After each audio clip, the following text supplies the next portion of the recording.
I remember it like it was yesterday. I was Tasha, just a girl working for her dad's company, starting from the bottom and making my way up. My life was pretty straightforward: work, family, and the occasional night out with friends. That's until I bumped into Alex at that little downtown cafe. It was a busy Tuesday, and I had just finished a long day at the office, dealing with numbers and endless financial reports. I needed a break, a coffee, and maybe a slice of that chocolate cake they had on display. The cafe was crowded, the kind of crowded where you can barely hear yourself think, let alone order a coffee. And that's when I literally bumped into him. "Alex. Watch where you're going," I blurted out, as his coffee nearly decorated my blouse. He looked taken aback for a moment, then a wide grin took over his face. "My bad. I was just trying to navigate through this chaos. Let me buy you a coffee to make up for it?" I was ready to say no. I mean, who was this guy, right? But something about his cheerful attitude, despite the near disaster, made me pause. "Sure, why not? But I'm picking the cake," I shot back, not wanting to seem too easy. As we waited for our order, I took him in. Alex was casually dressed, nothing fancy, but there was something about him that stood out. Maybe it was his easy smile or the way he seemed genuinely interested in what I had to say. "So, what brings you to this chaos?" he asked, handing me my coffee and a plate with a generously sized piece of cake. "Work. I was drowning in numbers and needed a break. What's your excuse?" I replied, taking a cautious sip of the hot beverage. "Same. Except my chaos involves teaching kids how to not burn down the school in science class," he chuckled. We found a table in the corner, away from the worst of the crowd.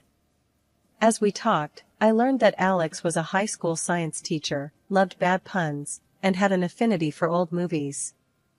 He was easy to talk to, and before I knew it, I was laughing more than I had in weeks. The conversation flowed from work to hobbies to dreams, and I found myself opening up about my aspirations, my family, and even the struggles of climbing up the corporate ladder in my father's company. "You're tough, I'll give you that. Starting from the bottom in your dad's company? That's brave," he said, his tone a mix of admiration and surprise. "It's not about bravery. It's about proving to myself and to him that I can make it on my own, without any shortcuts," I responded, feeling a bit defensive. "Hey, I get it. And for what it's worth, I think it's pretty damn cool," he reassured me, his gaze sincere. The evening flew by, and before we knew it, the cafe was closing. We exchanged numbers, and as I walked home, I couldn't help but smile. In the days that followed, Alex and I couldn't get enough of each other. We texted nonstop, met up for more coffee dates, movies, and even a couple of hikes. The guy had a way of making even the mundane seem exciting. Our conversations got deeper, our laughs louder, and before I knew it, I was falling for him, hard. It wasn't long before we decided we didn't want to be apart. A year flew by in a blur of love, challenges, and adventures. Then, one evening, over a home-cooked dinner in his apartment, Alex got down on one knee. It wasn't fancy, but it was perfect. "Marry me, Tasha. Let's navigate through life's chaos together." Without hesitation, I said yes. We got married in a small ceremony surrounded by those who mattered most. Life with Alex started off more amazing than I could have dreamed. But then, the demands from his family began to creep in, turning our bliss into something less comfortable. One evening, we were having dinner with Alex's mom, Carol, a lady who had a way of wrapping her demands in velvet, making them sound almost reasonable, if you weren't paying attention. "So, Tasha," Carol started, her voice smooth as she passed me the mashed potatoes, "I've been thinking. If Alex worked at your dad's company, and maybe if his sister joined too, it could be beneficial for everyone, right?" I could feel the weight of her gaze, heavy with expectations. Alex, meanwhile, seemed to shrink a bit in his chair. "Carol, you know it's not that simple. My dad's company doesn't work like that. It's about merit, not family connections," I replied, trying to keep my tone light yet firm. Alex finally chimed in. "Mom, let's not push this, okay? Tasha's right. her dad runs a tight ship. It's all about what you bring to the table. But Carol wasn't one to give up easily. But that's exactly my point. Alex brings a lot to any table. And with you there, I'm sure he'd climb up the ladder in no time. The conversation didn't end at dinner. Carol brought it up again and again, and Alex's dad and sister got wind of it too. Before I knew it, I was sitting across from my dad, trying to explain why we should give Alex, his dad, and sister a chance in the company. Dad, I know how we operate, based on merit and hard work. But could we at least give them a shot? Alex really wants to prove himself, and his family, they could use the opportunity. I ventured, feeling a knot form in my stomach. My dad looked at me, his expression unreadable at first, then softened. Tasha, I trust your judgment. But if they're coming in, they're starting from the bottom, same as everyone else. And there won't be any special treatment. If they're up for that, then we'll give it a try. I was relieved, but also a bit apprehensive. I knew this was going to be a tough sell to Carol and the rest. True enough, when I relayed my dad's conditions back to Carol, she bristled. Starting from the bottom?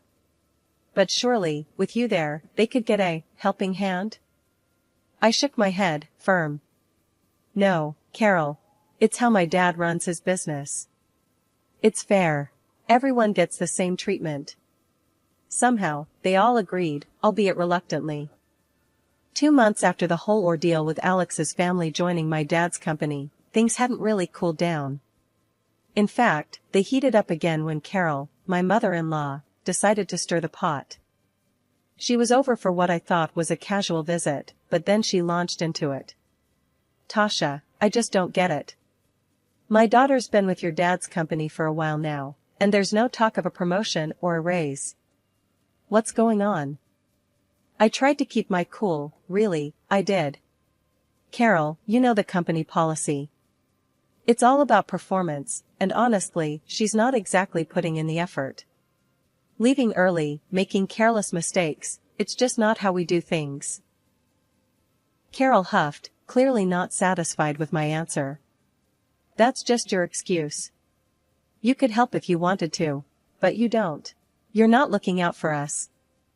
It felt like a slap in the face, considering all the strings I'd been trying to pull to keep the peace.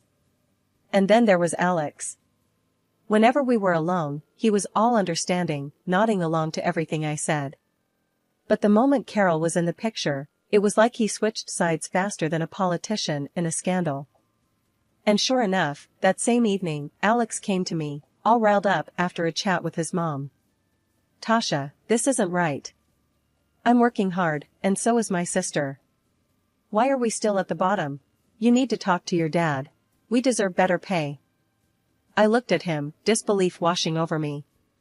Alex, come on. You know the situation at work. You're not exactly outperforming anyone. I've been helping, covering for you even, but there's only so much I can do without it being unfair to everyone else. He wasn't having any of it, though. That's just it, isn't it? You're not even trying. My mom's right. You could change things for us if you wanted to. I felt my patience wearing thin. Alex, demanding a raise you haven't earned isn't how this works. It's about fairness, about doing your part.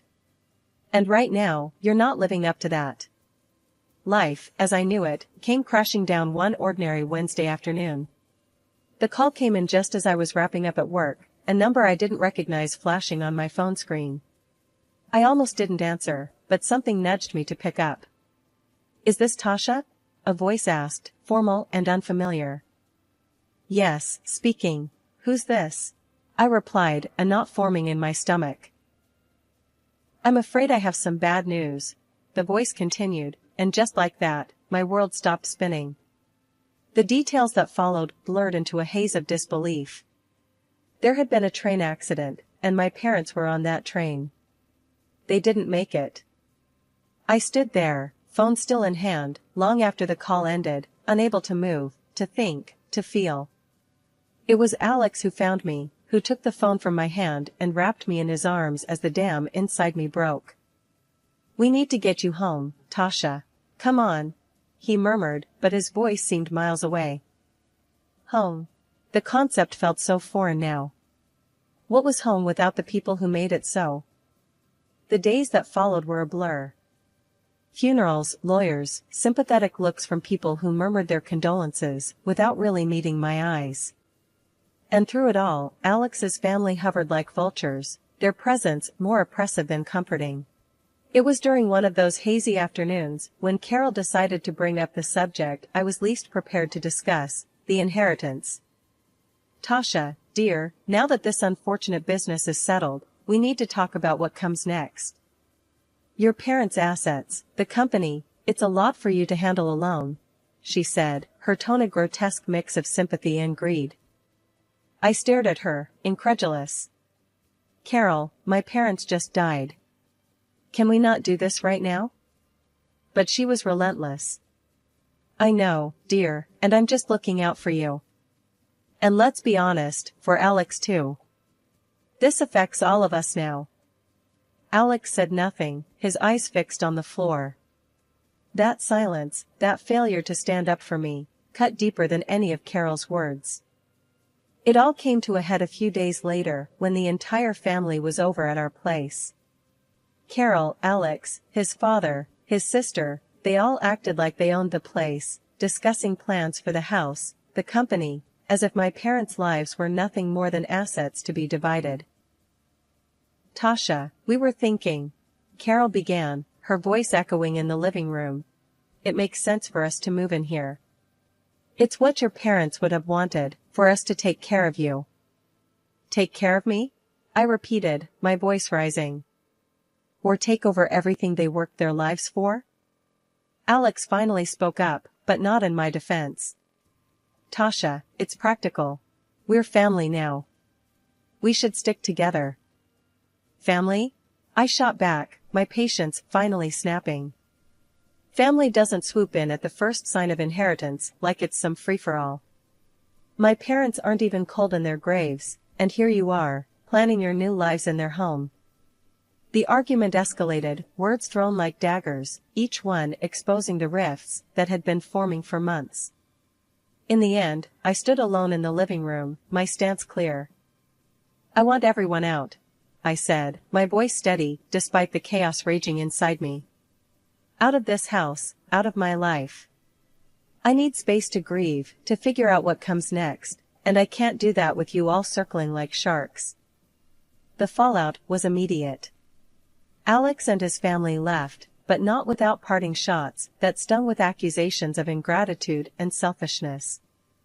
My parents' funeral turned into a spectacle I was wholly unprepared for. Alex, along with his dad and sister, followed me to my parents' home. It was supposed to be a quiet moment, maybe a chance for them to offer some genuine support. Instead, it turned into something else entirely. As soon as we walked through the door, Alex started playing tour guide in my childhood home, pointing out all the luxurious details and furnishings as if he was showcasing a mansion on one of those reality TV shows. His enthusiasm was misplaced, to say the least, but what came next was downright appalling. Upstairs, his sister, practically bouncing with excitement, declared she had found her new room, the one with the expansive bathroom my parents had renovated just last year. But the real shock came when Alex opened the door to my parents' bedroom. Carol actually clapped her hands, her eyes wide with what I can only describe as greedy delight. "Oh, I've always dreamed of having a bedroom like this," she exclaimed. "It's decided then, this is where we'll stay." I was stunned into silence for a moment, watching them act as if they'd just won the lottery, rather than standing in the home of two people who'd tragically passed away. My shock turned to outrage, and I couldn't hold it back any longer. "Why are you acting like you own the place?" I demanded, my voice echoing off the walls, louder than I intended. "This is my parents' house, not a free hotel for you to pick rooms." Alex tried to smooth things over with that tone of his, the one he uses when he thinks he can make everything sound reasonable. "Babe, think about it. It makes sense for everyone. We'll be safer and more comfortable together. It's what's best, economically too. His words felt like a slap. Safer? Comfortable? My parents haven't even been gone a month, and you're already planning to move your family into their home? I won't have it. This is too much. He had the gall to look hurt, as if I was being unreasonable. Now that your parents are gone, it's only right you take care of mine, he said, as if it was the most natural thing in the world. I couldn't believe what I was hearing. The arrogance, the entitlement, it was as if losing my parents meant I'd inherited a new set of dependents overnight. That's it. I want to talk. Everyone, downstairs, now, I said, my voice firm, commanding. The look on their faces told me they weren't used to being spoken to like that, at least not by me. But I'd had enough. It was time to set some boundaries, make it clear that their expectations were not only unrealistic, but completely out of line. As I watched them all gather in the living room, Carol leading the charge with a gleam in her eye, I felt like I was in some twisted reality show. Now that we're all here, let's talk about the future, she began, her tone dripping with a mix of glee and greed that made my skin crawl. With your father's company and all this, she gestured broadly at the house belonging to us, we're set. My son will take over the business, and if you're not keen on us staying here, well, we can just build something even grander. I stood there, incredulous, watching them nod and smile as if they'd won the lottery. You think all this is yours to claim? I asked, my voice tight with barely contained anger. This is my inheritance, my parents' legacy, not a jackpot for you to squander. Carol scoffed. Oh, please. We're family. What's yours is ours. It's only right that we benefit from this fortune. I laughed, a harsh, bitter sound. You have no right to any of this. My parents worked their entire lives for this, not so you could come in and claim it as your own. Alex's sister piped up, her voice sharp. You're being greedy, keeping all this to yourself. We deserve a share. Greedy? I shot back, my patience snapping. I'm greedy because I don't want to hand over my inheritance to people who only see dollar signs where they should see grief and loss. The room erupted into a cacophony of accusations and denials, their entitlement clashing with my disbelief. I had heard enough. I want you all out, I said firmly, my voice rising above the noise. Out of this house, out of my life. You've shown your true colors, and I want no part of it. Carol's face turned a deep red, her anger palpable. You'll regret this, young lady. You're nothing without us. Alex, who had been silent up till now, finally spoke, his voice cold. Tasha, you're making a mistake. This isn't how you treat family. Family? I repeated, my heart aching at the betrayal. No, this is how I protect myself from vultures, disguised as family. With that, they stormed out, hurling insults and warnings as they went. Alex paused at the door, his parting words a knife to my heart. You'll regret this, Tasha. I won't forget it. The door slammed shut, leaving me alone in the deafening silence of the house. I sank to the floor, the weight of the confrontation, of the loss, of the betrayal, pressing down on me. But amidst the turmoil, a spark of resolve flickered to life. I had drawn a line, a boundary, to protect not just my inheritance, but my dignity and my right to grieve. The next morning felt surreal, as if the world had shifted on its axis. I headed to work, the drive automatic, my thoughts a jumbled mess. Arriving at the office, I half expected, half hoped to see Alex, his dad, and sister there, perhaps ready to bury the hatchet and move forward. But their desks were empty, their work untouched. I tried calling them, once, twice, a dozen times throughout the day, but each call went unanswered, sinking me deeper into a mix of frustration and relief. This silent treatment continued for 3 days, their absence speaking louder than any words could. On the 3rd day, with no sign of them and a backlog of work piling up, I made a decision. I called each of them into the office via voicemail, giving them one last chance to explain their absence. The silence that followed was answer enough. I called HR and, with a voice steadier than I felt, instructed them to process their termination. They're not coming back, I said, the finality of it all ringing in my own ears. Firing them was not a decision taken lightly, but in that moment, it felt like the only choice. There was no room for half measures, not anymore. Their betrayal, Alex's especially, had cut too deep, leaving a chasm between us that could not be bridged by mere apologies or promises of change. Later that day, I found myself on the phone with my lawyer, a man who had been with our family for years and knew the intricacies of my life almost as well as I did. "I need you to prepare the divorce documents," I told him, my voice devoid of the emotion that was churning inside me. 2 weeks of silence, and then he just waltzes into my office, like he's the king of the castle. There he was, Alex, all sun-kissed and smug, acting as if he hadn't just vanished off the face of the earth. He didn't waste a second before laying it on thick.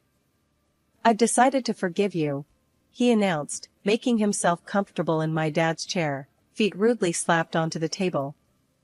"Now, about that money for a new house for my folks and sister." I stared at him, disbelief and anger swirling in a silent storm. "Forgive me? And where exactly have you been?" "On vacation with my family," he said, puffing up his chest. As the director, I don't owe explanations to a mere accountant. That's when it hit me, he really believed he could dictate the terms here. I kept my voice level, my calm a stark contrast to the storm brewing inside. "You were fired, Alex. And as for being the director? That's over. The divorce papers are filed. You have no claim here. Not to the company, not to any property." The color drained from his face, his arrogance replaced by shock, then fear. "You can't do that. I have rights. I'll get my share." I couldn't help but laugh, a sound bitter and tinged with disbelief. "In our state, your rights don't include my inheritance. You get nothing." He stood, a mix of anger and desperation in his eyes, reaching out for me. "Tasha, please." I stepped back, putting distance between us. "No, Alex. It's done. We're done. Leave." As he stumbled out, I could feel a weight lifting off my shoulders, even as my phone started to ring.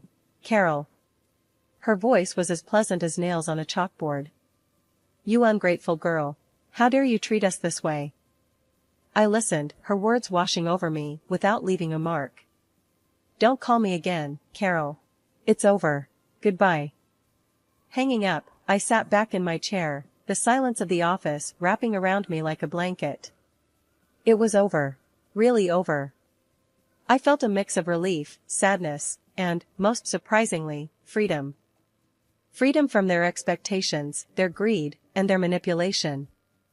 After the ink dried on those divorce papers, it felt like I could finally breathe again. I was out from under the weight of Alex and his family's expectations, free to focus on the company and on rebuilding my life in a way that would have made my dad proud. Taking over as director wasn't just a title change, it was stepping into a legacy my dad left behind. And I poured everything I had into it. This past year, we saw profits spike by 8%, a record that felt like a nod from my dad, wherever he was, telling me I was on the right track. Then, one afternoon, amidst all this progress and personal growth, Carol called. Her voice, once so sure and demanding, was tinged with desperation. "We need your help," she started, spilling out a tale of reckless spending, of loans and luxury they couldn't afford, all because they believed they'd have a slice of my inheritance to bail them out. "Carol, let me get this straight," I said, my voice icy calm. "You lived beyond your means, ignoring the fact that I told you, clearly, that you had no claim to my parents' estate. And now, you want me to clean up your mess?" She tried to butter me up, saying how families should stick together, how I was their only hope. But her words fell on deaf ears. "I'm not your safety net," I told her firmly. "You, Alex, and your daughter made your choices. You chose to ignore my boundaries, to disrespect my parents' memory, and to chase after a lifestyle you hadn't earned." The silence on the other end was palpable. I could almost hear her scrambling for a way to twist this around, to play the victim. "Listen, Carol. I continued. You need to figure this out. And don't call me again. You made it abundantly clear where I stand with your family when you sided with Alex, expecting to live off my inheritance. Now, you're living with the consequences of those choices. I hung up before she could respond, the finality of that action resonating deep within me. It wasn't just about the money or their latest scheme. It was about respect, about recognizing the value of hard work and the importance of living within your means, a lesson my parents instilled in me from the start.